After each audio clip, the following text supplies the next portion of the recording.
This is a brief documentary about a dream come true. The making of Hero Shuffle. I don't have a doubt it's gonna leave us.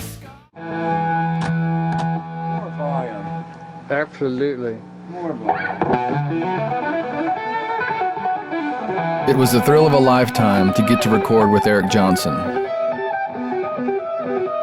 Man, I could just sit and watch him create these guitar licks all day long.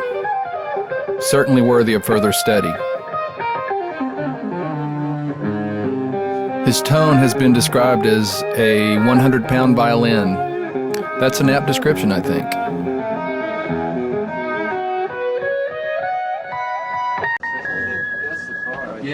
This Grammy-winning and million-album-selling guitarist just happens to be one of the warmest and friendliest souls on the planet. I've been following Eric's career now for years. I actually came up gigging around the Austin area, playing various stages and venues, getting to see Eric play live many times. I've learned so much from his playing, and from the friendship that's been created, I've discovered that the beauty and the fluidity of his playing actually comes from his heart. What a great soul. Just recently, I've had the extreme good fortune of having Phil Keaggy become a mentor and a friend. He's built so much into my heart and to my soul, and also musically beyond what I can imagine.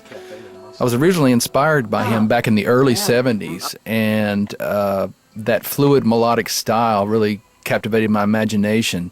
And since then, getting to know him, getting to play in the studio with him and watch him create these incredible improvisational solos just off the tip of his fingers, I've discovered that his true brilliance is truly at the tip of his fingers.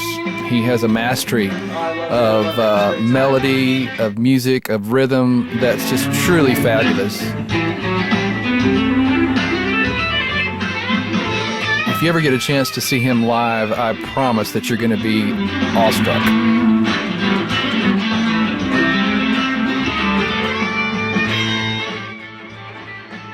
In addition to Phil Keaggy, there's another guitar player that's been very inspirational to me. Dann Huff is a studio guitar player, producer, songwriter. He played on tons of hit records in the 70s, 80s, 90s.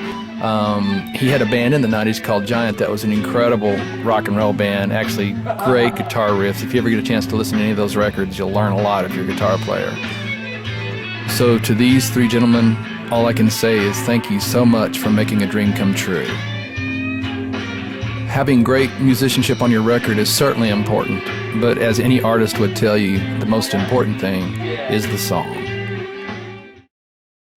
It's been an incredible blessing to have produced and played on at least 3,000 demos here in town with some of the best songwriters in the world. This man, Tom Douglas, is certainly one of them. I've learned so much about song crafting, about archiving lyrics, about melody, about arrangement, about making the song matter, about not settling for something just to look for a rhyme. And I hope that just a little of their greatness rubs off in my writing. In producing this record myself, I certainly had a challenge recording myself playing the drums. I had the digital audio workstation controls with me in the drum booth so that I could control the recording process. A good friend of mine and great drummer, Andy Hubbard, performed on two songs, Welcome to Heaven and Circle with No End. It was a challenge and it was fun to get my drum chops to the point to where I could record this record. But, you know, with my budget, I had to hire the guy that I could afford. Some of my other heroes, Lenny Kravitz, Todd Rundgren, and John Fogerty, have done almost everything on their records too. And although it's rewarding, it's quite exhausting.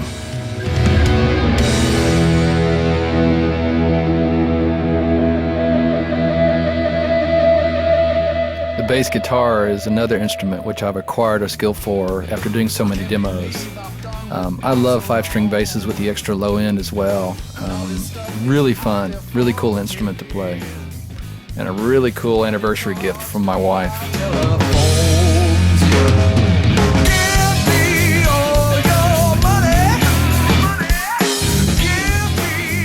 guitar is really the instrument that I'm about, especially the electric guitar.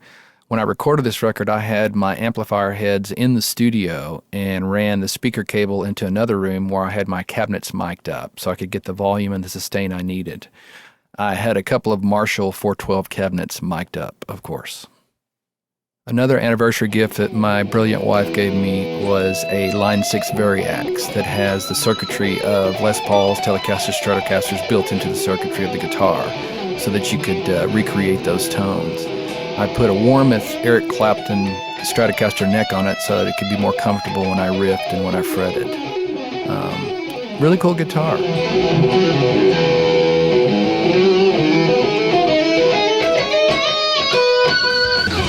I really love recording at the edge of my technique because it brings out a certain energy.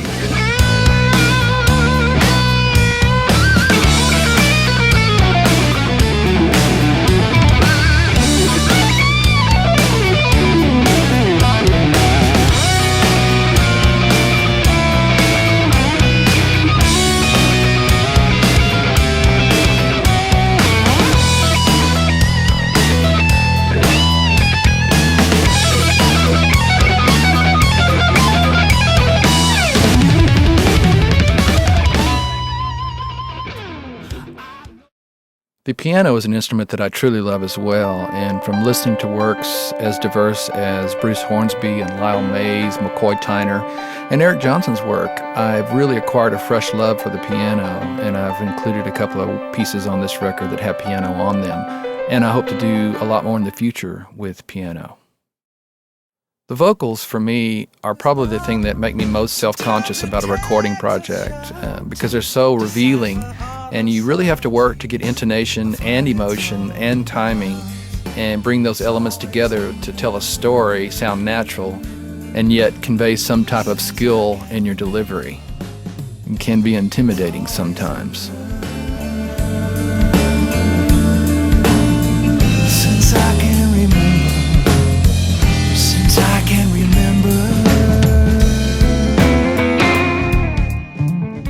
Mixing is interesting because it's both rocket science and it's art. I both hate it and I love it at the same time. I love the rewards. It's just hard work.